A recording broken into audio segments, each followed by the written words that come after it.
It's your friendly math tutor, Miss C, here to unlock the magic of solving systems of equations using the elimination method.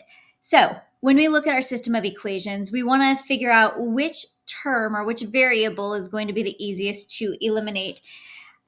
In this case, we could actually eliminate both x and y very easily. I'm going to choose to eliminate y right here because one of the equations has a positive y, one of them has a negative y, which means I can just multiply by a negative number. So I'm going to start by rewriting the top equation exactly as it is because I'm not going to change that right now. But the bottom equation, what I want to do is get rid of this 3y term. So I'm going to do the inverse operation. So 3y minus 3y equals 0. That's what I'm trying to make.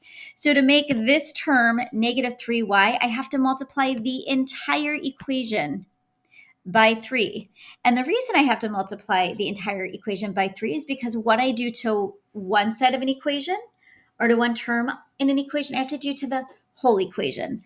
So in this case, I'm going to go ahead and multiply 3 by every term. So 3 times 4x is 12x. 3 times negative y is negative 3y.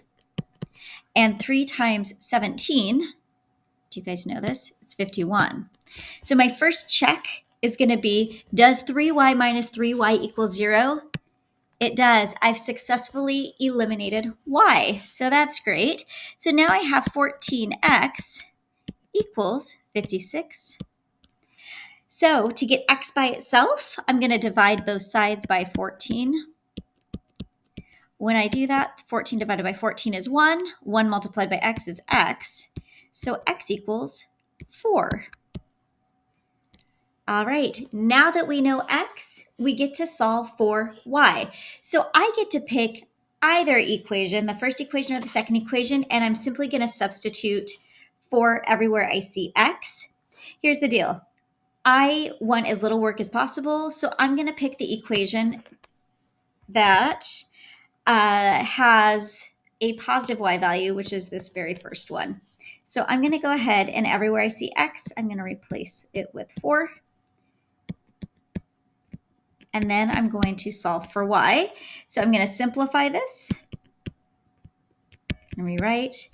I'm going to deduct 8 from both sides. 3y equals negative 3. To get y by itself, I'm dividing by 3 on both sides. Boy, I'm writing really crooked, and y equals negative 1.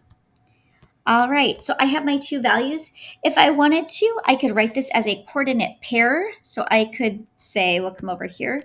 My solution is 4, negative 1.